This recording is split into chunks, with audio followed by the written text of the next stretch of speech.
Et si je vous disais qu'il existe un secret interdit, caché depuis des millénaires, un mystère spirituel si puissant que, s'il était révélé, il pourrait transformer radicalement votre vision de la foi, de la Bible et même de votre identité?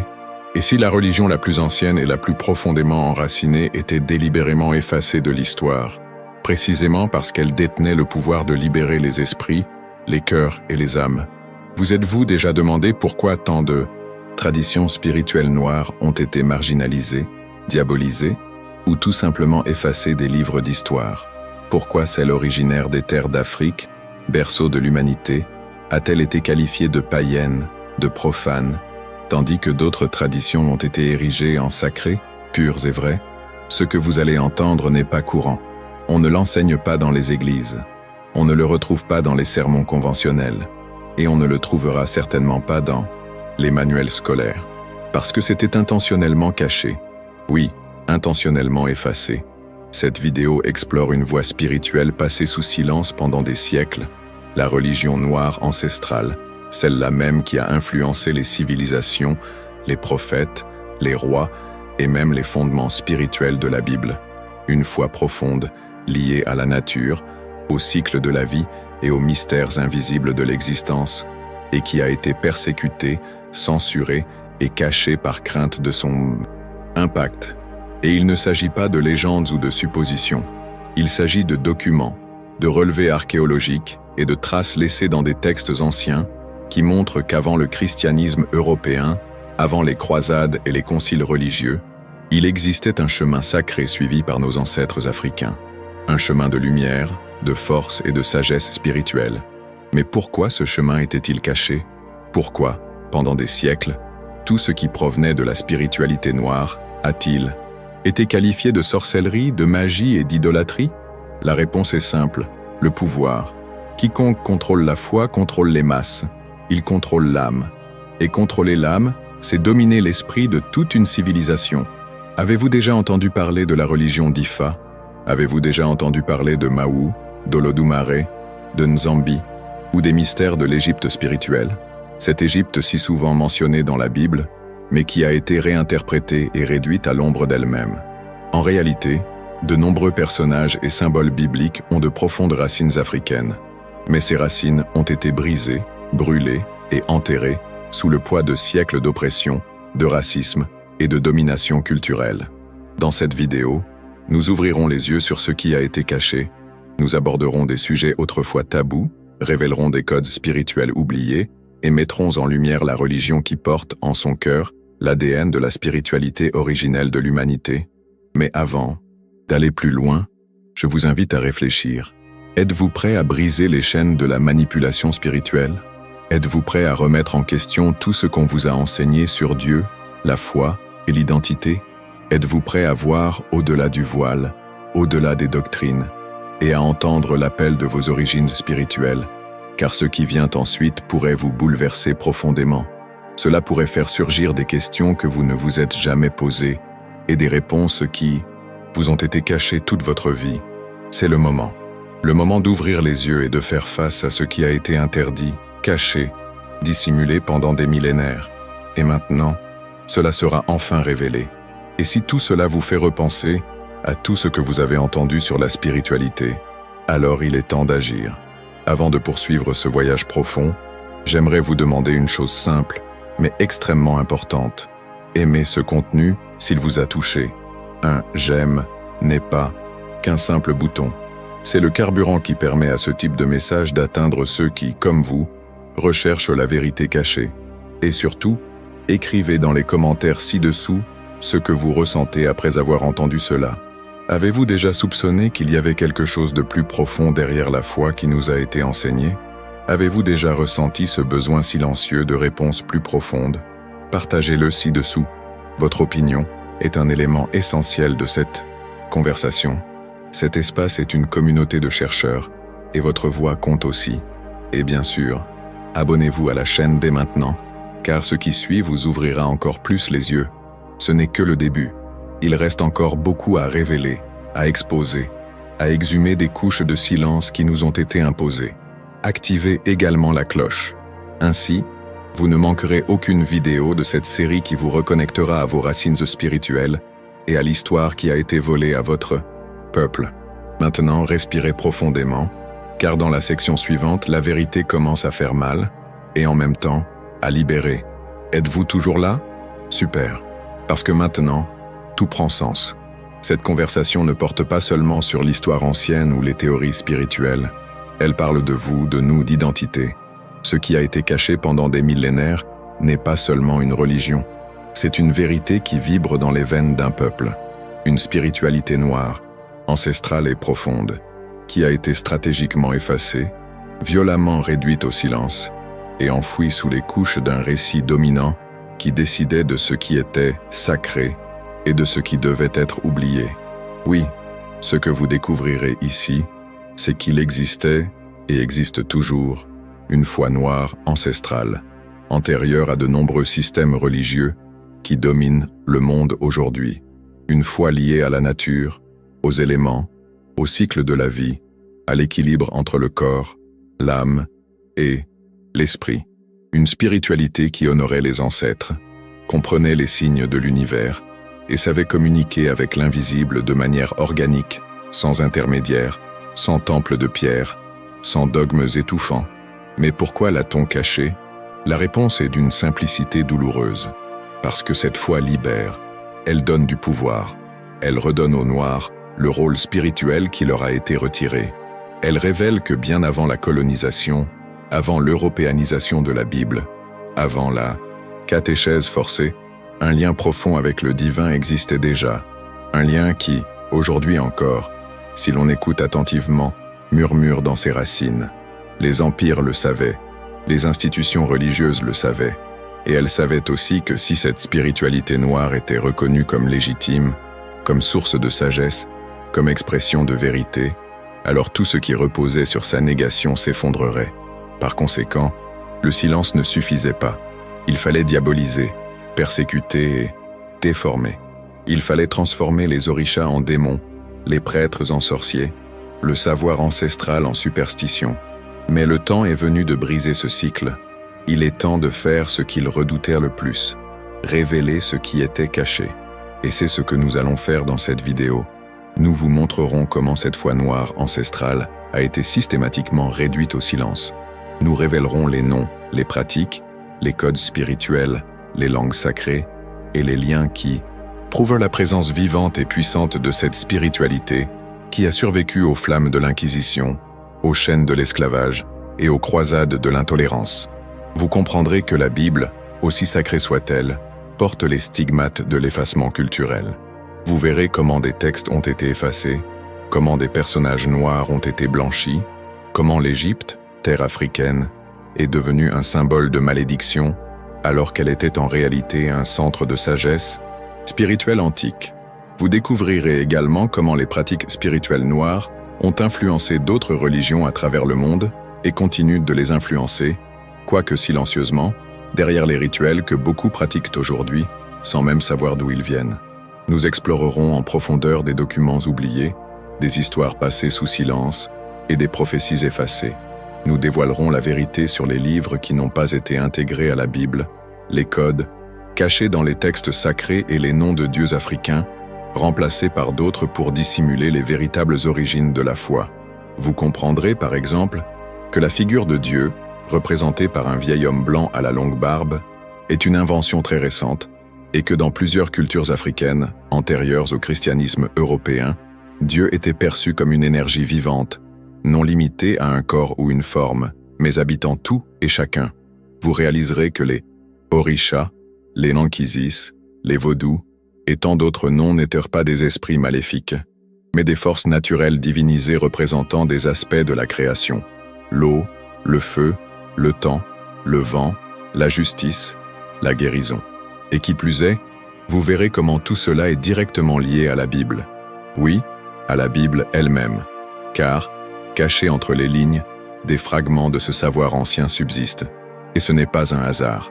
Après tout, de nombreuses personnes mentionnées dans la Bible sont africaines. Moïse a été éduqué en Égypte. Jésus a passé une partie de son enfance en Égypte. L'Éthiopie apparaît à maintes reprises comme un lieu spirituel, fort et respecté. Et saviez-vous que l'un des premiers chrétiens était un Éthiopien noir, baptisé dans le livre des Actes? Mais presque personne ne vous le dit. Ils préfèrent entretenir une image standardisée, sûre et contrôlée. Ils préfèrent vous faire croire qu'il n'existe qu'une seule façon de se connecter au divin, celle approuvée par les institutions qui dominent le monde. Nous vivons une époque extrêmement difficile, où les prophéties se réalisent, mais beaucoup ne se rendent toujours pas compte de ce qui se passe dans le monde. C'est pourquoi j'ai mis à disposition mon livre numérique « Révéler l'Apocalypse », que vous pouvez télécharger immédiatement via le premier commentaire épinglé. Ce livre vous aidera à découvrir tous les mystères de l'Apocalypse et changera votre vie. Rendez-vous dans le premier commentaire épinglé pour obtenir votre exemplaire, car il en reste très peu et il sera bientôt retiré. Ne perdez pas de temps. Cliquez dès maintenant et assurez-vous votre copie numérique, car je suis ici pour vous dire le contraire. Pour vous dire que la spiritualité noire n'est pas morte, elle perdure. Et aujourd'hui, elle revient. Elle revient grâce à votre quête. Elle revient grâce à votre soif de profondeur. Elle revient chaque fois que vous sentez qu'il manque quelque chose à la foi qui vous a été enseigné. Elle revient chaque fois que vous réalisez que vous êtes connecté à quelque chose de plus grand, quelque chose que les mots ne peuvent expliquer, mais que votre esprit reconnaît. Cette vidéo est une invitation, un appel, un éveil. Il ne s'agit pas d'adopter une nouvelle religion. Il ne s'agit pas d'abandonner ses croyances. Il s'agit d'ouvrir les yeux sur la vérité qui vous a été refusée. Il s'agit de creuser à travers les couches de mensonges jusqu'à trouver ce qui a été enfoui avec les tambours, les chants, les noms sacrés, les symboles de nos ancêtres. Et n'oubliez pas de vous procurer votre livre numérique « Révéler l'Apocalypse ». Il est très important de l'acheter rapidement avant que les exemplaires ne soient épuisés. Si vous restez avec moi, vous réaliserez que cette vérité n'existe pas seulement, elle vibre. Elle est vivante dans les faubourgs, dans les terreiros, dans les forêts, dans les mots que votre grand-mère prononçait sans savoir qu'ils détenaient des siècles de sagesse. Elle est vivante dans le sang qui coule dans vos veines. Elle est vivante dans le désir que vous ressentez pour quelque chose que vous n'avez jamais vécu, mais qui vous rappelle. Elle est vivante dans votre âme. Et tout au long de cette vidéo, nous allons le prouver. Nous allons continuer à assembler les pièces du puzzle, à mettre en évidence les connexions, à révéler les codes qui nous ont été cachés, à déchiffrer le langage spirituel qui habite chacun de nous, mais qui a été oublié au fil du temps. Il ne vous reste plus qu'à persévérer. Respirez profondément et soyez prêts à remettre en question, à sortir de votre zone de confort spirituel, à déprogrammer ce qu'on vous a enseigné, à écouter non seulement avec vos oreilles, mais avec votre âme. Et si vous êtes arrivé jusqu'ici en ressentant quelque chose de différent, quelque chose qui vous appelle, peut-être avez-vous déjà commencé à vous reconnecter. Peut-être n'est-ce pas seulement une découverte historique. Peut-être est-ce la guérison que votre foi attendait. Dites-moi maintenant dans les commentaires, avez-vous déjà ressenti quelque chose de plus profond que ce qu'on vous a enseigné? Ou mieux encore, écrivez ici « Je veux la vérité ancestrale » pour que je sache que vous êtes engagé dans cette quête. Cela m'aide à continuer à créer du contenu comme celui-ci et à diffuser ce message à ceux qui en ont besoin. Alors, passons à autre chose. Maintenant que la graine de l'éveil a été plantée, le temps est venu de regarder en arrière, non pas avec nostalgie ou nostalgie romantique, mais avec une soif de justice historique et spirituelle. Car lorsque nous parlons de spiritualité ancestrale noire, nous ne parlons pas de quelque chose de petit, de local ou de limité. Nous parlons des racines qui nourrissent la forêt spirituelle de toute l'humanité. Et ces racines ont poussé dans le sol fertile de l'Afrique, bien avant les croisades chrétiennes, avant même la naissance du Jésus historique, et bien avant que Rome n'établisse une quelconque doctrine religieuse, les peuples africains entretenaient déjà un lien profond, organisé, sacré et naturel avec le divin. Et le plus puissant de tout cela est que cette spiritualité n'avait besoin ni de grands temples, ni de hiérarchie de pouvoir, ni de discours de culpabilité. Elle naissait de la terre, de l'eau, du feu, de l'air, du corps et de la communauté. Elle était vécue au quotidien, dans les rituels, dans les chants, dans les cycles de la vie et de la mort. Elle était enseignée par les grands-mères au coin du feu, transmise par les griots dans les récits, préservée dans les symboles, les noms, les chants, les danses et les expressions du visage. Il faut comprendre que ces anciennes civilisations africaines n'étaient pas arriérées, comme on nous l'a enseigné. Bien au contraire, elles étaient très avancées, spirituellement et culturellement. L'Égypte, ou plutôt Kémet, n'en est qu'un des exemples les plus connus, mais ce n'était pas le seul. Les régions du Sahel, du Congo, d'Éthiopie, de Nubie, du pays Yoruba et bien d'autres possédaient des visions du monde complexes et des rituels de connexion spirituelle impliquant la lecture des étoiles, la communication avec les ancêtres, la médecine énergétique, la manipulation des éléments et un profond respect du cycle de l'existence. À Kémet, par exemple, le prêtre était aussi un scientifique, un astronome, un guérisseur et un éducateur. Il comprenait les principes de la vie et de la mort et savait que la spiritualité n'était pas une croyance aveugle, mais plutôt une connaissance pratique de la réalité invisible. Les pyramides, les hiéroglyphes, les rites de passage, autant d'éléments qui émerveillent encore le monde moderne, n'étaient pas de simples prouesses architecturales. Ils constituaient un langage symbolique exprimant une compréhension spirituelle reliant les humains au cosmos. Et ne croyez pas que cette sagesse soit morte là. Elle s'est propagée. Elle s'est propagée avec les peuples. À chaque invasion, chaque guerre, chaque diaspora forcée, cette spiritualité était portée dans le corps et l'âme de ceux qui résistaient. Ainsi, lorsque nous parlons de religions d'origine africaine, comme le candomblé, l'Umbanda, le vaudou, le batuk, l'Ifa, nous ne parlons pas seulement de religion au sens où nous l'entendons aujourd'hui. Nous parlons de résistance spirituelle vivante. Nous parlons de la continuité d'une sagesse ancestrale qui a survécu à l'esclavage, au racisme, à l'intolérance et aux tentatives systématiques d'effacement culturel.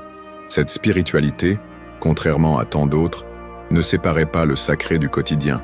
Manger, danser, chanter, travailler, donner naissance, prendre soin de la terre, tout était sacré. Tout faisait partie d'un réseau plus vaste qui comprenait le visible et l'invisible. Il régnait un profond équilibre entre les sphères, physiques, spirituelles et ancestrales. Et ce n'était pas de la théorie, c'était de la pratique vécue. Il est important de préciser un point. Nombre des pratiques que l'on retrouve aujourd'hui dans les religions chrétiennes, notamment dans les confessions pentecôtistes, trouvent leurs origines directes ou indirectes dans les rituels africains. L'usage des applaudissements, le chant choral, les moments de transe, l'imposition des mains, les bains spirituels, le jeûne, les retraites spirituelles, l'appréciation de la parole, tout cela existait dans les traditions africaines bien avant l'arrivée de toute campagne d'évangélisation sur le continent. Mais pourquoi n'enseigne-t-on pas cela ?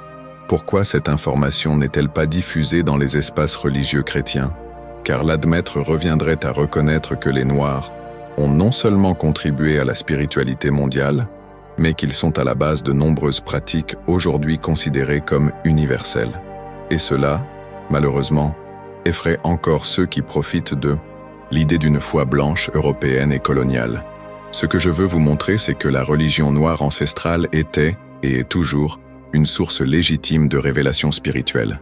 Elle n'est ni maléfique, ni primitive, ni inférieure. C'est la manifestation légitime d'un peuple qui a toujours entretenu un lien direct avec le divin, sans avoir besoin de médiateurs autorisés par les empires. Et le plus incroyable, c'est que, malgré des siècles d'oppression, cette spiritualité a survécu. Elle est présente dans les tereros, dans les cultes de résistance, dans le savoir des sages-femmes, dans les feuilles guérisseuses, dans les prières murmurées en Yoruba, Fon, Kimbundu et Ewe. C'est dans les expressions que vous avez peut-être entendues de votre grand-mère. « Bénis-moi, grand-mère. Axé, que l'Orixa soit avec toi. C'est en vous, même si vous ne le savez pas. Car cette foi n'a pas besoin de temple pour exister.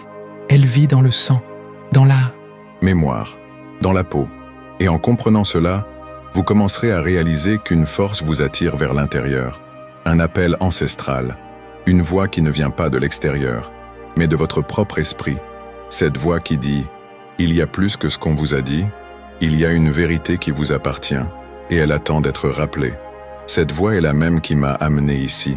C'est la même qui m'a poussé à enregistrer cette vidéo. C'est la même qui, en ce moment même, vibre peut-être en vous. Ne l'ignorez pas, n'ayez pas peur, car l'éveil est douloureux, certes, mais il est aussi libérateur. Et si vous ressentez cette vibration maintenant, je vous invite à écrire ici dans les commentaires Je suis un enfant de la spiritualité ancestrale. Écrivez-le, déclarez-le, pas seulement à moi, mais à vous-même, car chaque commentaire comme celui-ci renforce non seulement l'algorithme, mais aussi le mouvement spirituel qui se déroule ici, dans cet espace. Comme de l'encre répandue sur une carte ancienne, ils ont effacé notre itinéraire spirituel originel. Chaque goutte d'encre était un mensonge soigneusement planifié, un discours imposé, un récit forgé, pour cacher tout ce que les grands empires ne souhaitaient pas garder visible. Et le plus cruel, c'est que cette encre a été répandue intentionnellement. Ce n'était pas un accident, ce n'était pas de l'ignorance, c'était un projet d'effacement, un projet de domination, un projet de colonisation non seulement des corps, mais surtout des âmes. La manipulation historique a commencé bien avant la colonisation des Amériques. Rome avait déjà compris que contrôler la spiritualité d'un peuple était la première étape vers l'asservissement. C'est pourquoi, lorsque l'Empire romain s'est allié à la religion naissante, le christianisme, ce qui était censé être un message de libération et de compassion, est devenu un instrument d'oppression et de conquête. La spiritualité est devenue un outil de pouvoir politique. Les conciles ont défini les textes inspirés et ceux qui seraient en brûlés. Ils ont choisi les livres qui formeraient la Bible telle que nous la connaissons aujourd'hui, mais ont exclu tout ce qui menaçait le nouvel ordre religieux et impérial. Parmi ces textes effacés figurèrent de nombreux documents évoquant d'anciennes pratiques spirituelles, notamment celles influencées par les traditions africaines et moyen-orientales, des voix féminines, des chefs spirituels noirs et des symboles anciens, aujourd'hui facilement identifiables comme des éléments d'une foi ancestrale non européenne, furent supprimés. Grâce à cette nouvelle version de la foi, soigneusement blanchie, Rome put envahir des peuples, détruire des temples, les convertir de force et décréter que tout ce qui n'était pas chrétien romain était hérétique, démoniaque et pécheur. Et c'est précisément là que commença la diabolisation systématique des religions noires. Peu importait que ces peuples vénèrent à la vie, la nature, l'équilibre ou leurs ancêtres. Le simple fait qu'ils refusaient de se soumettre au modèle religieux imposé par Rome les rendait déjà ennemis de l'Empire. L'Égypte spirituelle devint un symbole du péché. L'Éthiopie, autrefois un centre spirituel respecté, devint un sujet de discussion. Les pratiques africaines, qui traitèrent de la guérison, de la sagesse ancestrale, de la connaissance des étoiles et des forces de la nature, furent classées comme sorcellerie, paganisme ou magie. La manipulation était profonde. D'abord, ils ont effacé les noms, puis ils ont déformé les symboles, puis ils ont remplacé les significations, et enfin, ils ont remplacé un système qu'ils appelaient la vérité unique. Et quiconque ne s'y conformait pas était persécuté, torturé, tué ou réduit en esclavage. Imaginez que pendant des siècles, quiconque dansait au son des tambours sacrés pouvait être fouetté. Quiconque allumait une bougie pour saluer un orisha pouvait être brûlé vif.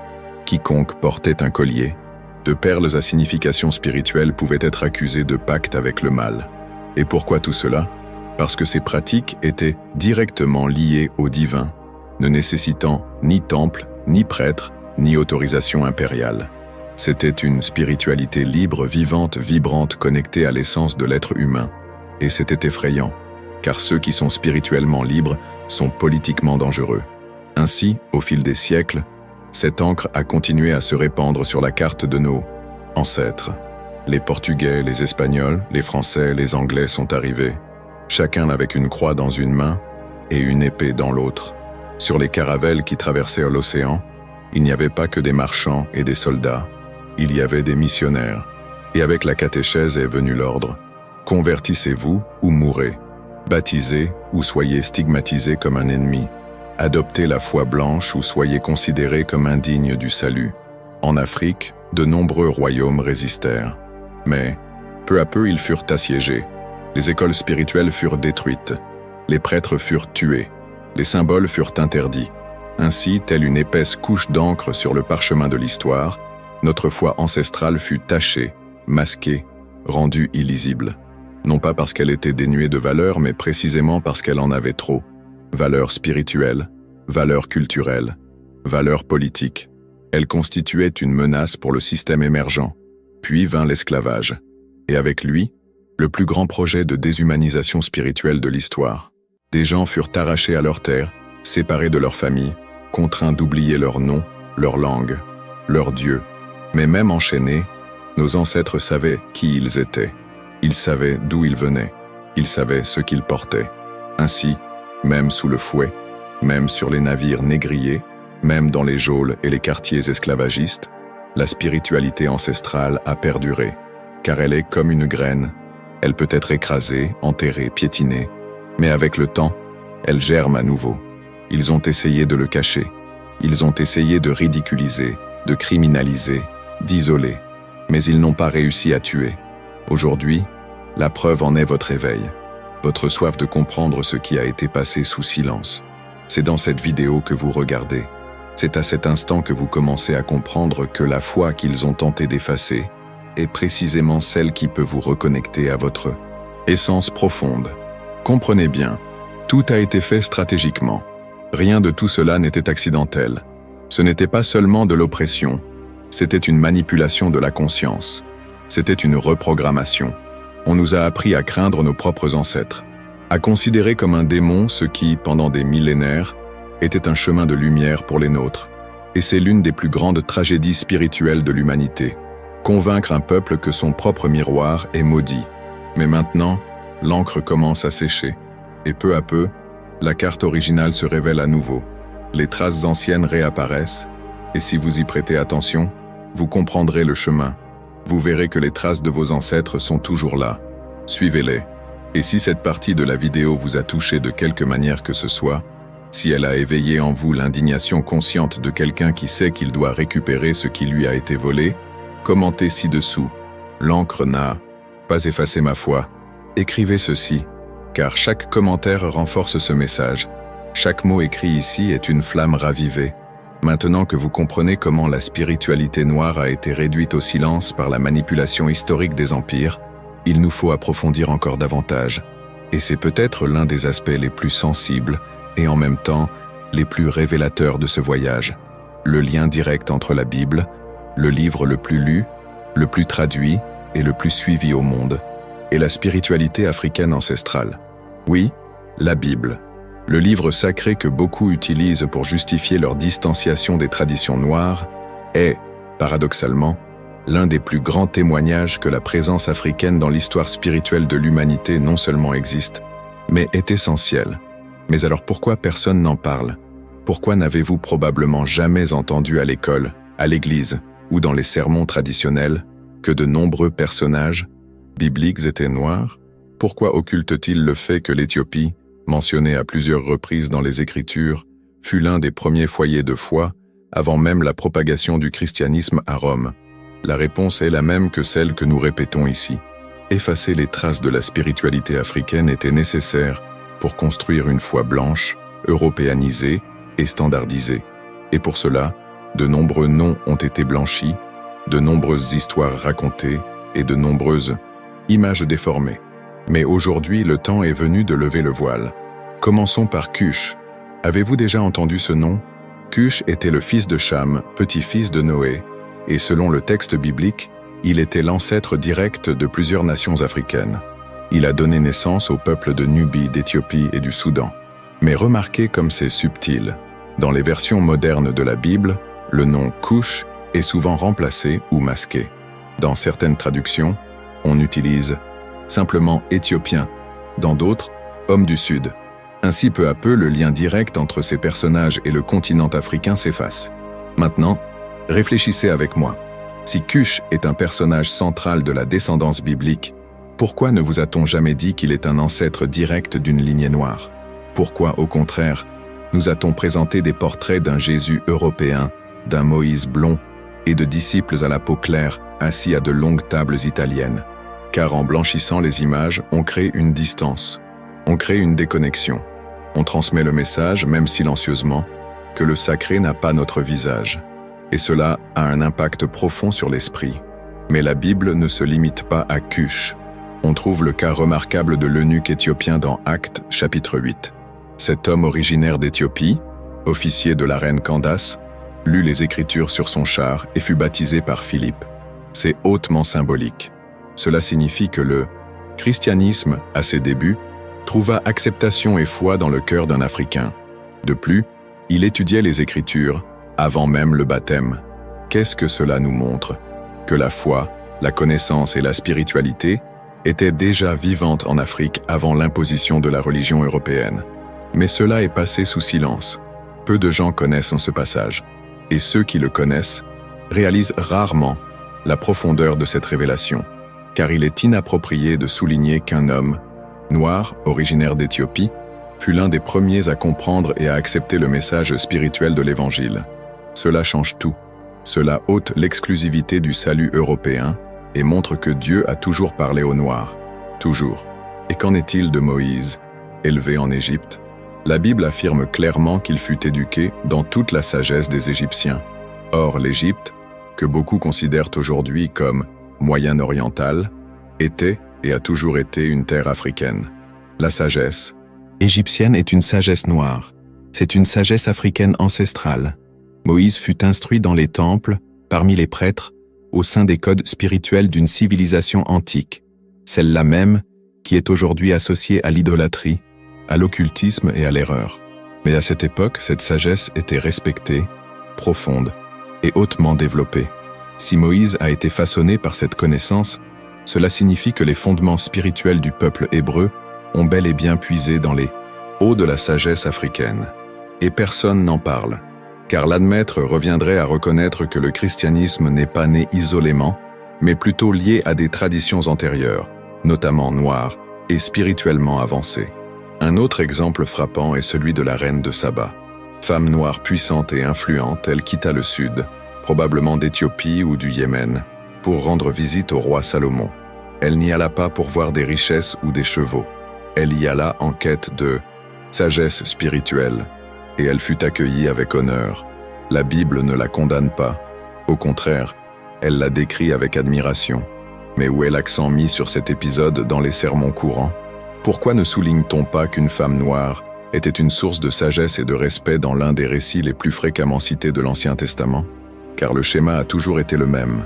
Déformer, effacer, blanchir, remplacer.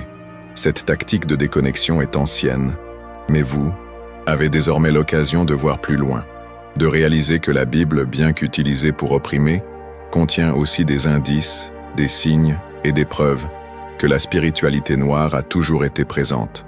Elle a toujours été importante. Elle a toujours été centrale. En fait, l'Éthiopie est constamment citée comme un symbole de gloire. Le psaume 68, par exemple, dit « L'Éthiopie courra pour tendre les mains vers Dieu », une image d'honneur, de révérence, de grandeur spirituelle. Pourtant, ils préfèrent garder les yeux du peuple fixés sur l'Europe, Rome, Jérusalem, et loin de l'Afrique, loin de leurs racines, loin de leur essence. Et c'est pourquoi cette vidéo existe. Pour vous rappeler que la Bible n'est pas l'ennemi de vos ancêtres. Elle a certes été utilisée par des systèmes qui voulaient effacer votre histoire, mais elle porte aussi en elle des fragments qui prouvent que le divin a toujours habité les corps noirs, les peuples africains, et des sagesses apparues bien avant la colonisation. Maintenant que vous savez cela, que ferez-vous de cette vérité? Si vous êtes arrivé jusqu'ici, écrivez dans les commentaires « J'ai vu l'Afrique dans la Bible ». Cela montrera que vous vous réveillez, que vous voyez de vos propres yeux, que vous déconstruisez ce qu'on vous a enseigné et construisez une foi consciente, enracinée et vivante. Et maintenant que vous commencez à percevoir, de vos propres yeux, la présence vivante de la spiritualité africaine dans les Écritures, il est inévitable de vous demander si ces racines étaient si présentes, si visibles, pourquoi ont-elles été étouffées? Pourquoi, au fil des siècles, la connaissance spirituelle noire a-t-elle été systématiquement réduite au silence, effacée, ridiculisée et pire encore diabolisée? Qu'est-ce qui a motivé cette tentative intense et calculée de déconnecter les Noirs de leur héritage spirituel le plus profond? La réponse, bien que douloureuse, est claire. La réduction au silence du savoir spirituel africain n'était pas un effet secondaire de la colonisation. C'était l'un de ses principaux objectifs. Car là où il y a connexion, il y a identité. Là où il y a identité, il y a force. Et là où il y a force, il y a résistance. La spiritualité noire a toujours été plus que religion. Elle a été culture, science, guérison, communauté, ordre social et pouvoir de transformation. Il fallait donc l'effacer, car un peuple spirituellement conscient ne se soumet pas, il se soulève.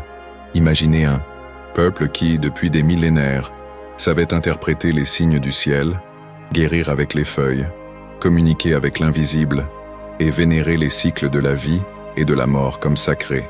Un peuple qui observait les rivières et voyait les dieux, qui observait le tonnerre et entendait les oracles, qui savait que le corps et l'esprit marchent ensemble et qu'il n'y a pas de séparation entre la foi et la vie. Un tel peuple n'est pas facile à contrôler. Il n'a pas besoin d'intermédiaires. Il n'a pas besoin de temples construits de mains d'hommes pour se connecter au Créateur. Ce peuple est spirituellement autonome, et c'est exactement ce qui me dérangeait. Lorsque les colonisateurs arrivèrent en Afrique, ils n'apportèrent pas seulement des épées et de la poudre à canon.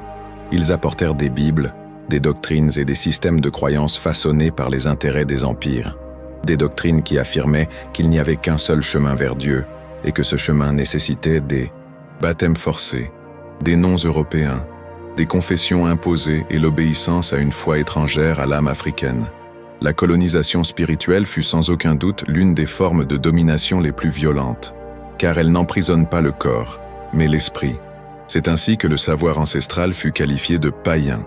Ce mot, si souvent utilisé pour justifier la persécution, était en réalité simplement appliqué à tout ce qui ne se conformait pas au modèle imposé par la foi coloniale.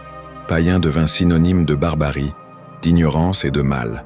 De ce fait, les pratiques ancestrales de guérison, de protection, de communion avec les ancêtres et de lecture des cycles naturels furent reléguées au même rang que le péché. Peu importait que ces pratiques aient soutenu la spiritualité de peuples entiers pendant des générations, il fallait les effacer. Et comme ils ne pouvaient l'effacer, ils l'ont déformé. Ils ont pris des éléments de la foi africaine et en ont fait des caricatures. Ils ont ridiculisé les danses. Ils se sont moqués des chants. Ils ont interdit l'usage des langues d'origine. Ils ont criminalisé les rituels. Et, comme si cela ne suffisait pas, ils ont même enseigné aux Africains convertis que tout ce que croyaient leurs ancêtres était l'œuvre du diable. C'est vrai. Le diable, cette figure qui n'existait même pas dans les cosmologies africaines traditionnelles telles que l'Occident le représente, a fini par être utilisé comme un outil de peur, comme un instrument de répression. Arrêtez-vous un instant et réfléchissez avec moi. Qu'arrive-t-il à un enfant qui grandit en entendant que la religion de sa grand-mère est diabolique, que les feuilles guérisseuses sont maudites, que les noms des orishas ne peuvent être prononcés à voix haute, que les tambours qui vibraient dans son sang doivent être réduits au silence? Cet enfant grandit déconnecté, il grandit dans la honte, il grandit dans la peur d'eux-mêmes. Et c'est exactement ce que le projet de colonisation spirituelle visait, créer des générations entières de Noirs déconnectés de leurs racines, cherchant Dieu à travers le regard des autres peuples, avec la langue de ceux qui les ont réduits en esclavage. Et le plus triste, c'est que cette déconnexion spirituelle n'a pas pris fin avec la fin de l'esclavage. Elle perdure encore aujourd'hui, dans les chairs qui condamnent le candomblé et l'umbanda comme des sectes maléfiques. Elle perdure dans les discours affirmant qu'il n'existe qu'une seule manière correcte de servir Dieu. Elle perdure dans les églises qui ignorent totalement l'héritage africain du christianisme. Elle perdure chez ceux qui croient encore que danser, jouer du tambour et louer les éléments de la nature sont l'apanage des perdus, des égarés et des possédés. Mais ce que ces gens ne comprennent pas, et vous commencez peut-être à le comprendre maintenant, c'est que ce qu'on appelait paganisme était en réalité de la sagesse. C'était une science spirituelle. C'était une vision du monde. C'était un mode de vie. Et plus encore, c'était un chemin de reconnexion au divin qui n'impliquait ni oppression, ni culpabilité, ni peur. Il impliquait le respect, la célébration et la communion avec tout ce qui vit. La spiritualité africaine enseignait, et enseigne encore, que tout est lié, que le visible et l'invisible se touchent, que les morts ne sont pas absents, que la nature parle, que le temps est circulaire, que le corps est un temple, que les noms portent le destin, que les anciens sont des bibliothèques vivantes, que les ancêtres ne sont pas vénérés, mais honorés comme des ponts entre les mondes. Rien de tout cela n'est démoniaque, tout cela est sacré, mais pour le système colonial, il était trop dangereux de permettre à cela de perdurer. Alors, tout en tuant des rois et en incendiant des temples, ils ont aussi effacé des mots, banni des symboles et proscrit des noms. Il voulait que les Noirs se regardent dans le miroir et ne se reconnaissent pas. Il voulait qu'ils aiment leurs oppresseurs et se méfient de leur propre sang. Mais quelque chose a mal tourné, car l'âme n'oublie pas. L'âme sait. Et aujourd'hui, à cet instant précis où vous regardez cette vidéo, votre âme se souvient peut-être. C'est peut-être pour cela que vous avez ressenti ce frisson, cette émotion, cette envie de pleurer sans savoir pourquoi. C'est parce qu'une mémoire spirituelle s'éveille en vous, une connaissance qui sommeillait, attendant ce moment. Et quand vous vous réveillez, vous ne pouvez plus vous rendormir. Si ce passage vous a rappelé quelque chose, si vous avez déjà ressenti cette déconnexion dont je parle, ou si vous sentez les prémices d'une reconnexion avec vos racines, commentez ci-dessous. Ce qu'ils appelaient païen, je l'appelle sacré. Écrivez ceci, pas seulement par engagement, même si cela aide beaucoup, mais comme un acte d'affirmation spirituelle, comme un signe de retour à la source. Et malgré des siècles de silence, de répression et d'effacement, quelque chose d'extraordinaire s'est produit et continue de se produire aujourd'hui.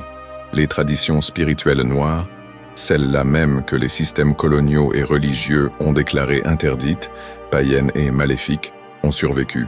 Elles n'ont pas seulement résisté, elles ont persisté. Silencieuses, discrètes, camouflées, mais jamais mortes. Car ce qui est vrai, ce qui est profondément lié à l'esprit et à l'ascendance, ne meurt pas avec les décrets, ne s'efface pas avec la censure, ne disparaît pas avec la violence.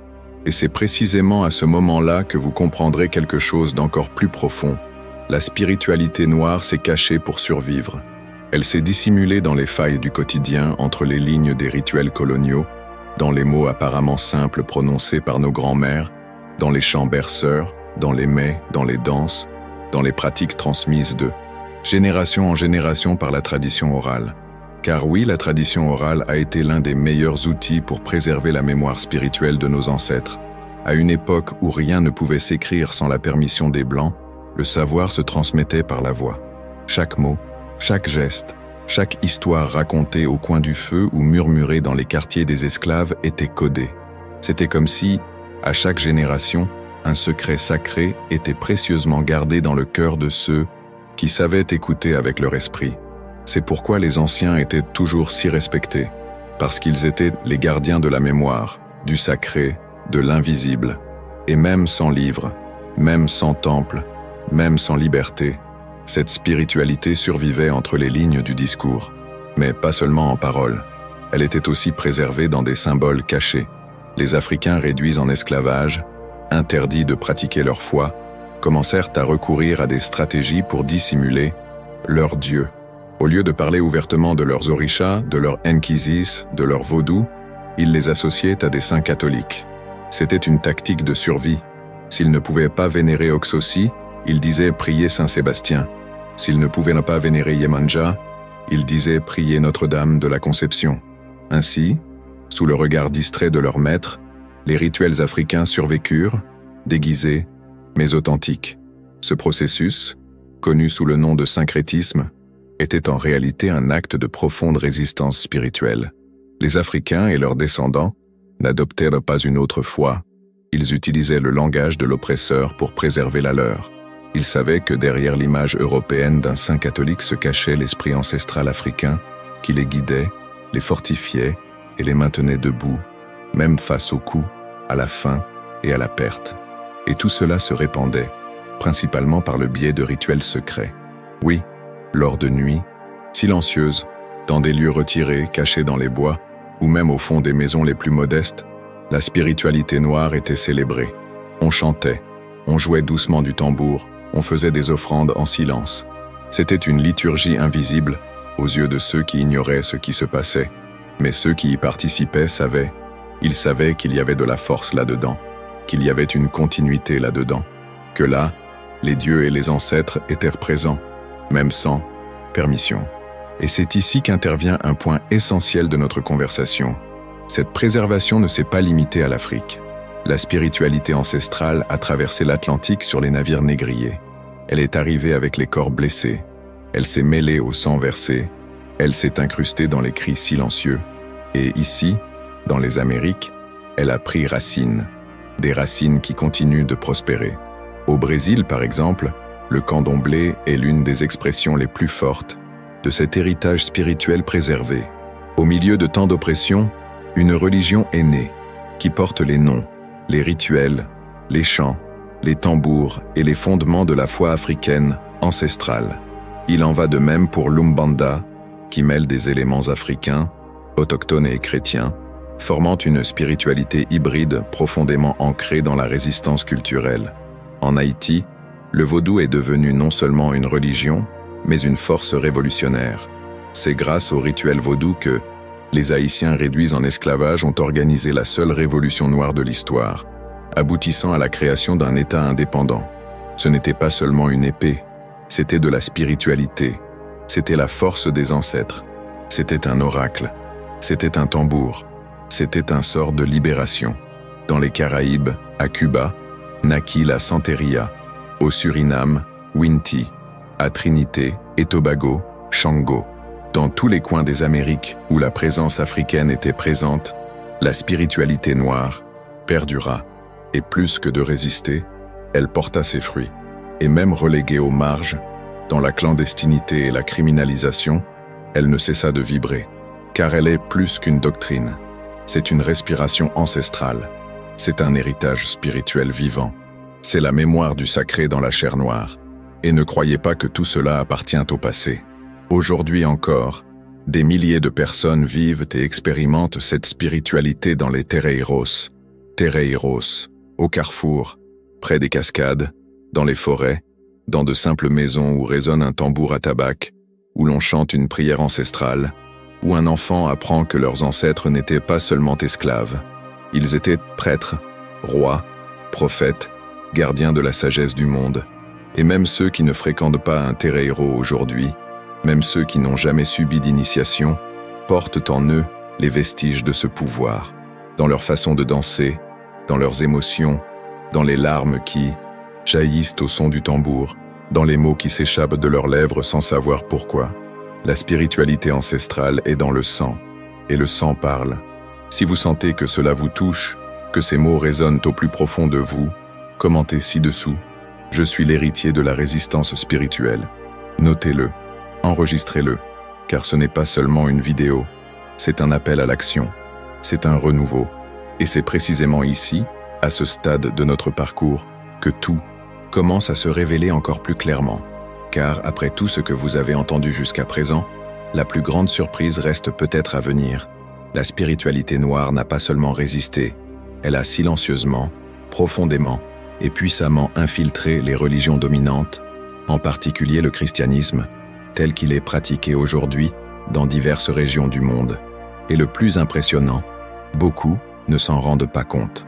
Beaucoup l'utilisent, la vivent, la ressentent, sans même savoir d'où elle vient.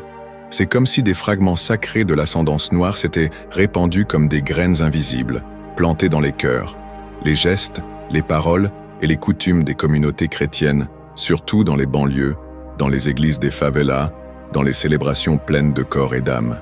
En vérité, des éléments ancestraux sont présents partout, mais les noms qui leur sont donnés ont changé. L'esprit, lui, demeure. Commençons par la danse. Oui, la danse. Aujourd'hui, dans de nombreuses églises évangéliques pentecôtistes et néo-pentecôtistes, on voit des gens danser dans l'esprit, bougeant leur corps en transe, sautant, tournoyant, comme une forme de culte. Et maintenant, dites-moi, d'où vient cela selon vous? Cette façon d'utiliser le corps comme instrument spirituel, comme canal d'expression de la foi, est une caractéristique de la spiritualité africaine. Dans le culte ancestral, le corps n'était jamais simplement de la chair. C'était un temple, un pont, un tambour vivant. Et la danse a toujours été une façon de prier, de se connecter, de canaliser des forces invisibles. Un autre exemple frappant se trouve dans les chants, les chœurs d'église, les louanges au rythme envoûtant, les chants répétitifs qui mènent à l'extase. Tout cela trouve ses racines directes dans les chants sacrés africains. Le modèle de répétition, d'invocation et l'utilisation de la voix comme instrument de puissance spirituelle sont typiques des liturgies d'origine africaine. Les Noirs ont toujours compris que la voix n'est pas seulement un son, c'est une vibration, c'est un chemin, c'est une énergie. Chanter pour nos ancêtres était une invocation. Et cette tradition était si forte qu'elle fait aujourd'hui partie du culte chrétien sans que beaucoup en réalisent les origines. Et qu'en est-il de l'utilisation de l'encens, des parfums et des huiles d'onction? Tous ces éléments, présents aujourd'hui dans divers rituels chrétiens, notamment lors des cérémonies de consécration, de libération ou de baptême, sont des vestiges directs des rituels africains où les arômes servent à purifier, ouvrir les voies et consacrer les lieux. L'utilisation des senteurs sacrées est un langage ancestral ancien, vivant dans les religions d'origine africaine, qui comprennent que l'invisible se manifeste aussi par l'odorat, que les éléments aromatiques possèdent un réel pouvoir spirituel. Considérons maintenant le baptême d'eau. Cette pratique qui dans le christianisme représente la renaissance, la purification et l'enterrement de l'ancienne vie, est également profondément liée aux pratiques ancestrales du bain rituel. Les bains de feuilles, d'eau de rivière et d'eau de pluie ont toujours été utilisés dans les religions africaines pour renouveler l'énergie, purifier l'âme et préparer l'esprit à recevoir le sacré. L'eau a toujours été sacrée. Elle a toujours été un vecteur de guérison et de nouveaux commencements. Le baptême chrétien n'a pas inventé cela. Il a transformé, réinterprété et renommé ce qui existait déjà dans les cultes ancestraux. Et si l'on creuse encore plus profondément, on trouve des moments de manifestation de l'esprit, de tourbillons et de extases dans les services évangéliques. Beaucoup pensent que cela est exclusif au pentecôtisme moderne, mais en réalité, les incarnations spirituelles, les transes et les mouvements corporels involontaires sont des pratiques africaines ancestrales. Ce sont des expressions profondes de la foi, où le corps cède la place à l'esprit, où l'invisible se manifeste dans le visible, où le divin prend l'être humain pour accomplir quelque chose. Cela existe dans les tereros, centres spirituels, dans les cercles de tambour, dans les cérémonies d'initiation et aussi dans les services du dimanche soir, bien que sous un nom, un cadre et un code différents. Les symboles portent également cet héritage. La croix, le blanc, des robes, le cercle formé par les fidèles en prière. Tous ces éléments présentent de profondes similitudes avec les symboles utilisés depuis des siècles dans l'Afrique ancienne. Le blanc, par exemple, est la couleur de la pureté, du lien avec les orishas liés à la paix, comme Oxala. Il est utilisé dans les rituels d'initiation, les services religieux et les vêtements sacerdotaux. Et aujourd'hui encore, dans les églises chrétiennes, le blanc apparaît comme un symbole de consécration, de sainteté. Coïncidence ou souvenir spirituel déguisé? Même le rôle des chefs religieux reflète cet héritage. Le pasteur, l'évêque, l'apôtre, tous ces rôles portent la figure du prêtre, du guide spirituel, de la Baba Lorixa, la mère des saints. Le titre a changé, mais la fonction spirituelle demeure: guider, guérir, conseiller, conduire le peuple vers le sacré. Et ne vous y trompez pas. Dans bien des cas, même sans le savoir, ces chefs exercent une fonction ancienne, bien antérieure à l'arrivée de la Bible. Le plus curieux et peut-être le plus poétique est de réaliser que, même en tentant d'effacer, de diaboliser et de déformer, le système a fini par être contaminé par ce qu'il voulait détruire. La spiritualité noire s'est infiltrée. Elle a pénétré les structures, elle s'est adaptée, elle s'est déguisée et, finalement, elle n'est jamais partie. Elle a simplement changé d'apparence. Et cela prouve que l'essence est plus forte que l'apparence, que la vérité spirituelle trouve toujours un moyen de survivre. C'est pourquoi aujourd'hui, on voit des jeunes prêcher à tue-tête, les larmes aux yeux et les mains levées, utilisant des rythmes et des intonations africains, des formes de prière héritées, et, en même temps, rejetant leurs racines, non pas par leur faute, mais parce que personne n'a raconté la bonne histoire, parce qu'ils nous ont appris à craindre le tambour, mais ils ne nous ont pas dit que les louanges qu'ils chantent sont nées avec lui. Ils nous apprennent à mépriser les orishas, mais ils ne nous disent pas que nombre des saints qu'ils vénèrent sont en fait les mêmes ancêtres, mais avec des noms différents. Tout cela ne prouve qu'une chose: la spiritualité ancestrale noire n'est pas incompatible avec le présent. Elle est le présent lui-même. Elle est là. Elle vit dans la manière dont les gens prient, dans le rythme de leurs applaudissements, dans la mélodie de la prière, dans la ferveur du culte. La spiritualité ancestrale se cachait dans les gestes, les danses, les chants, les symboles et les silences. et attendait le moment propice pour être reconnu. Et si, jusqu'à présent, vous ressentiez quelque chose de familier, d'inexplicable, c'est peut-être pour cela. Peut-être avez-vous grandi dans un environnement qui portait, sans même le savoir, les codes sacrés de vos propres ancêtres. Il est temps maintenant de le reconnaître, de porter un regard neuf, de réaliser que ce que vous appelez la foi existait déjà parmi votre peuple avant même que le mot foi n'existe. Si cela vous a fait réfléchir, si vous avez perçu des signes de cette influence invisible dans votre propre cheminement spirituel, commentez ci-dessous « L'invisible m'a réveillé ». Écrivez ceci « Laissons l'invisible devenir visible. Brisons ce cycle de l'oubli. » Et c'est précisément là que tout prend tout son sens. Car il ne s'agit pas seulement d'histoire, ni seulement de foi. Ce qui est en jeu, c'est l'identité. Et plus encore, l'émancipation spirituelle des Noirs, à qui l'on a appris pendant des siècles à se haïr, à se cacher, à avoir honte de leurs racines. Et tout cela a commencé lorsqu'ils ont pris possession non seulement de leur corps, mais surtout de leur âme. C'est pourquoi cette phrase résonne comme un tonnerre dans la conscience de ceux qui s'éveillent, qui contrôlent la spiritualité, contrôlent l'âme. Pensez-y, quand vous faites croire à un peuple qu'il ne peut se connecter au divin que par une foi étrangère, européenne, éloignée de ses symboles, de sa langue, de sa couleur, de son histoire, vous lui faites croire qu'il n'a aucune valeur intrinsèque, qu'il doit être façonné, poli et corrigé pour pouvoir s'approcher de Dieu. Et c'est peut-être la violence la plus profonde jamais perpétrée contre les Noirs, l'imposition d'une spiritualité qui commence par le déni de leur identité. Mais pourquoi ont-ils fait cela? Parce qu'ils savaient.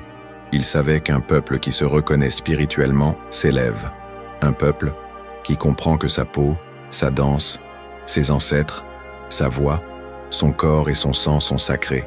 Ce peuple n'accepte plus les chaînes, ni physiques, ni mentales, ni spirituelles. Et c'est précisément ce genre de personnes que les empires et les colonisateurs craignaient le plus. C'est pourquoi ils ont détruit des temples, banni des noms et réécrit la foi. Et pendant longtemps, cela a fonctionné. De nombreux Noirs ont commencé à se méfier d'eux-mêmes. Ils croyaient que Dieu ne se révélait qu'en 1110 langues étrangères, que le sacré ne résidait que dans les églises aux vitraux européens, que pour être spirituel, il fallait prendre ses distances avec son histoire, ses rites, sa musique, sa couleur. Cela a créé une fracture interne, une rupture qui a blessé des générations. Car sans racines, un peuple ne peut grandir. Sans racines, il se fane de l'intérieur. Mais aujourd'hui, quelque chose de nouveau, ou plutôt d'ancien, refait surface. Cela renaît, cela renoue. De plus en plus d'hommes et de femmes noires prennent conscience de cette vérité cachée depuis des siècles. Nous possédons un puissant héritage spirituel, un héritage enfoui, mais pas mort, un héritage qui vibre, qui nous interpelle, qui nous rappelle qui nous sommes vraiment. Et cette reconnexion n'a rien à voir avec l'abandon de sa foi actuelle. Il ne s'agit pas de choisir entre une chose ou une autre. Il s'agit de se connaître soi-même, de s'honorer soi-même, de se respecter soi-même. Il s'agit de comprendre que Dieu n'est pas enfermé dans une seule culture, un seul livre, une seule façon de s'exprimer. Dieu s'est révélé à de nombreux peuples, et il s'est aussi révélé, et profondément, au peuple africain. Ignorer cela, c'est amputer une part de son propre esprit. Lorsqu'une personne noire commence à étudier ses origines spirituelles, elle se voit sous un nouveau jour. Elle réalise qu'elle n'est pas née dans le péché, mais avec un but, que ses cheveux ne sont pas une erreur, mais une couronne, que sa peau n'est pas une malédiction mais un manteau, que sa voix, son rythme, son swing, son intuition, tout cela est des codes divins implantés en elle dès le début. Cela transforme tout. Cela change sa façon de marcher, de prier, de décider et d'aimer. C'est pourquoi se réapproprier cette spiritualité n'est pas une mode. Ce n'est ni de la curiosité, ni de la rébellion. C'est une guérison. C'est une libération. C'est comme reconstituer une âme brisée par le racisme, l'oppression et les mensonges. Lorsqu'un homme ou une femme noire regarde en lui et trouve les traces de ses ancêtres sacrés, il s'élève. Et lorsqu'il s'élève, tout autour de lui doit reconnaître sa grandeur. Il ne s'agit pas d'arrogance, mais de dignité spirituelle. Imaginez un jeune homme noir qui grandit en s'entendant dire qu'il ne valait rien, qu'il était dangereux, que son histoire avait commencé dans l'esclavage. Imaginez maintenant ce même jeune homme découvrant que ses ancêtres étaient prêtres, astronomes, guérisseurs, philosophes, guerriers, rois et reines. Qu'avant la souffrance, il y avait la gloire, qu'avant la douleur, il y avait la lumière, que la foi de ses ancêtres soutenait les civilisations, que leurs chants guérissaient, que leurs rituels reliaient le ciel et la terre. Cela change tout, car la spiritualité ne se résume pas à la religion. C'est une question d'identité, c'est une question d'appartenance. C'est la conscience que l'on porte en soi, quelque chose de divin, quelque chose que le système a tenté d'effacer sans y parvenir. C'est la révolution silencieuse qui se produit actuellement. C'est un mouvement de retour aux sources. Un retour aux sources. Une reconnexion avec ce qui était enfoui, mais pas oublié. Et ce mouvement est urgent. Car tant que les Noirs ne se réapproprieront pas leur spiritualité, ils continueront à chercher une reconnaissance dans des lieux qui ne les reconnaissent pas pleinement. Ils continueront à s'agenouiller devant des autels qui les méprisent. Ils continueront à croire qu'ils doivent s'adapter pour être acceptés. Mais en vérité, nous n'avons plus besoin de demander la permission d'être qui nous sommes. Notre spiritualité est légitime. Notre connexion est réelle. Notre âme est libre. Et c'est pourquoi cette vidéo est réalisée. Pour vous le rappeler, pour vous redonner les clés, pour vous montrer qu'il n'y a rien de mal à vouloir renouer avec ses racines spirituelles, que ce n'est pas une hérésie, c'est un héritage. Ce n'est pas une déviation, c'est le destin. Ce n'est pas une rupture, c'est une réparation. Si vous sentez que ce message vous parle directement, si à un moment donné de cette vidéo vous avez eu l'impression d'écouter quelque chose que vous saviez déjà au plus profond de votre âme, commentez ci-dessous « Ma spiritualité est racine ». Enregistrez-le. Ce commentaire est un pacte de reconnexion. Un rappel pour vous et les autres lecteurs que l'âme noire n'a jamais été perdue. Elle attendait simplement d'être entendue. Et si tout ce qu'on vous avait enseigné sur votre foi était incomplet, avez-vous déjà réfléchi à cela? Non pas comme une critique, ni comme une rébellion ou un manque de respect, mais comme une invitation sincère à la vérité. Car parfois, ce qui semble être une foi totale n'est qu'une partie de l'histoire, un fragment, un morceau découpé, moulé, inséré dans un système qui ne voulait pas que vous sachiez tout, qui ne voulait vous montrer qu'une seule version, un prisme limité, un filtre. Maintenant, réfléchissez avec moi. Combien de fois avez-vous entendu dire que votre foi devrait ressembler à quelque chose que vous n'avez jamais été? Combien de fois vous a-t-on dit que la bonne chose à faire était de renier qui vous êtes pour vous rapprocher de Dieu? Combien de fois vous a-t-on appris à taire ce qui vient de l'intérieur, cet appel profond, presque indescriptible, parce qu'il ne correspond pas aux doctrines admises? Combien de fois vous êtes-vous senti coupable, sans même vous en rendre compte, de ressentir quelque chose, de culpabilité d'avoir dansé, d'avoir été ému, d'avoir questionné, d'avoir cherché, d'avoir voulu en savoir plus? Peut-être, à un moment donné de votre cheminement spirituel, avez-vous ressenti ce malaise, ce vide inexplicable, ce doute silencieux qui surgissait chaque fois que vous réalisiez que, même en assistant aux offices, même en suivant les règles, même en croyant fermement, quelque chose clochait, quelque chose semblait manquer. Et si ce quelque chose était exactement ce qu'on vous cachait, vous êtes-vous déjà demandé pourquoi on ne vous avait jamais dit que vos ancêtres avaient leur propre spiritualité avant l'arrivée des colons, qu'ils avaient des autels, des rituels, des prières, des codes sacrés et une sagesse ancestrale, qu'ils n'étaient pas perdus, mais connectés, qu'ils n'étaient pas des idolâtres, mais de profonds connaisseurs de l'invisible, et que la diabolisation de cette spiritualité n'était pas le fruit du hasard, mais s'inscrivait dans un projet de domination bien plus vaste? La foi qu'on vous a enseignée peut être porteuse d'amour véritable. Elle peut apporter la guérison, elle peut être puissante. Cela ne fait aucun doute. Mais est-elle complète? C'est la question. Car ce qui lui manque peut-être, c'est précisément vous, votre histoire, votre culture, vos symboles, votre voix, votre danse, votre couleur, votre identité, vos racines. Ce qui manque peut-être, c'est l'espace où vos ancêtres peuvent respirer. Ce qui manque peut-être, c'est la compréhension que la spiritualité ne doit pas vous éloigner de qui vous êtes, mais vous en rapprocher. Et cette réflexion n'a pas pour but de créer des divisions. Elle vise à les apaiser, car ce n'est pas la vérité qui sépare, ce sont les mensonges. Et l'un des plus grands mensonges racontés aux Noirs était qu'ils devaient abandonner leur essence pour être acceptés par Dieu, qu'ils devaient abandonner leur culture, leur savoir, leur foi ancestrale, leur lien à la nature, au cycle, aux esprits anciens, comme si tout cela était sale, maléfique ou injuste. Mais est-ce que cela a du sens? Quand vous commencez à vous demander « Pourquoi m'ont-ils caché cela ?», vous commencez à vous libérer. Quand vous regardez votre foi dans les yeux et vous demandez « Que manque-t-il ici ?», vous commencez à entendre une voix qui était peut-être restée silencieuse pendant longtemps. Votre propre âme. Et ton âme se souvient. Même si ton esprit a oublié, même si les écoles ont ignoré, même si les chairs ont omis, même si les images sacrées ne t'ont jamais ressemblé, ton âme se souvient du tambour, se souvient du parfum de l'encens naturel, se souvient du silence de la forêt, se souvient des pieds nus touchant la terre, se souvient des noms anciens, des dieux oubliés, des chants qui guérissaient, des mains qui bénissaient. Alors maintenant, je vous invite à faire une pause, un moment, rien que pour vous. Fermez les yeux quelques secondes et réfléchissez. À quel moment de votre vie vous êtes-vous senti le plus proche de Dieu? Où étiez-vous? Que faisiez-vous? Comment votre corps réagissait-il? Était-ce de la peur ou de l'amour? Était-ce de l'imposition ou de la liberté? Était-ce de la culpabilité ou de la reconnexion? Cette introspection est sacrée, car c'est là que réside le commencement de la vérité, votre vérité.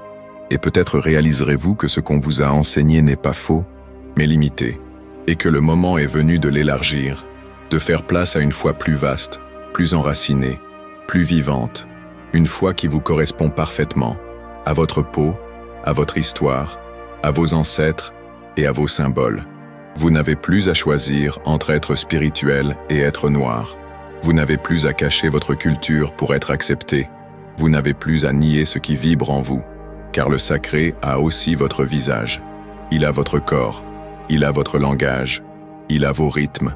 Le sacré, c'est vous. Et si ce moment de réflexion vous a touché, commentez ci-dessous « Ma foi commence avec moi ». Oui, écrivez ceci, pour que vous puissiez vous voir, pour que d'autres puissent le lire et se reconnaître. C'est la chaîne que nous formons ici, de reconnexion, de vérité, de libération. Et maintenant que vous êtes arrivés jusqu'ici, peut-être n'y a-t-il plus de retour en arrière, car lorsque la vérité touche l'âme, elle ne nous permet plus de vivre engourdis. On ne peut ignorer ce qui a déjà été révélé. On ne peut faire taire la voix qui s'est éveillée en nous. La vérité a un son, un rythme, une odeur, un nom, une couleur, et elle a tout à voir avec vous. Et ce n'est pas n'importe quelle vérité, c'est celle qui a été cachée, celle qui a été réduite au silence par crainte de ses conséquences, celle qui a été étouffée pendant des siècles par des systèmes, des églises, des empires, des doctrines conçues pour contrôler. Car, comme vous l'avez déjà entendu dans cette vidéo, celui qui contrôle la spiritualité contrôle l'âme. Et si contrôler l'âme revient à dominer l'être tout entier, rien n'était plus stratégique que d'arracher les Noirs à leur source spirituelle originelle. Mais le temps de la restauration est arrivé, le temps de l'éveil, le temps de regarder en arrière, non pas comme quelqu'un retournant au passé, mais comme quelqu'un qui récupère les parties de soi qui ont été volées. Vous n'êtes pas une feuille volante au vent, vous faites partie d'un arbre ancien, un arbre qui résiste, qui prospère, même lorsqu'on tente de le couper à la racine. Votre histoire spirituelle ne commence pas dans la douleur de l'esclavage, elle commence dans la gloire de vos ancêtres. Elle commence au son du tambour, dans la puissance de la nature, dans le feu de la parole, dans la danse de l'esprit, dans le silence des forêts sacrées. Et si jusqu'à présent tu t'es senti éloigné de cette source, sache que le temps de la distance est révolu. Tu es rappelé, non pas par moi, mais par quelque chose de plus grand, par quelque chose qui t'habite, par quelque chose qui ne peut plus être ignoré, car cet appel n'est pas un cri, c'est un murmure insistant, c'est cette intuition brûlante, cette larme qui coule sans explication, ce sentiment qu'il y a quelque chose de plus, quelque chose de plus profond, de plus vrai, de plus vôtre. Et peut-être que le grand tournant de votre vie spirituelle se produit précisément ici, lorsque vous acceptez que ce qui vous a été enseigné était important, mais incomplet, que la Bible est peut-être sainte, mais qu'elle a été lue avec un regard limité, que Dieu est réel, Mais au-delà du format eurocentrique placé sous vos yeux, que le Saint-Esprit souffle où il veut, y compris dans les rituels ancestraux, que le corps noir, criminalisé et objectifié pendant des siècles, est aussi un temple du sacré, et qu'il y a quelque chose de profondément transformateur à reconnaître cela et à s'autoriser à en faire l'expérience. Ce qui était caché commence peu à peu à se révéler. Chaque mot de cette vidéo était une petite excavation spirituelle, un acte de révolution silencieuse, un toucher au cœur pour dire « Vous n'êtes pas seul, vous faites partie d'une lignée porteuse de souffrance, certes, mais elle est aussi porteuse de lumière, de sagesse, de résilience et d'une profonde spiritualité. La foi de vos ancêtres vit en vous, et l'éveil de cette foi est le début d'une nouvelle histoire. Ne croyez pas que ce soit une coïncidence. Ne croyez pas que vous êtes arrivé ici par hasard. Votre esprit sait ce qui se passe. Il reconnaît l'appel. Il reconnaît le son de la vérité, même si votre esprit tente encore de rationaliser. Alors écoutez attentivement. Ce qui a été caché nous sera révélé, si nous osons chercher. Cette phrase doit résonner en vous, car cette quête n'est pas extérieure. Elle commence là, dans votre cœur. Elle commence par le courage de questionner, de ressentir, de revenir.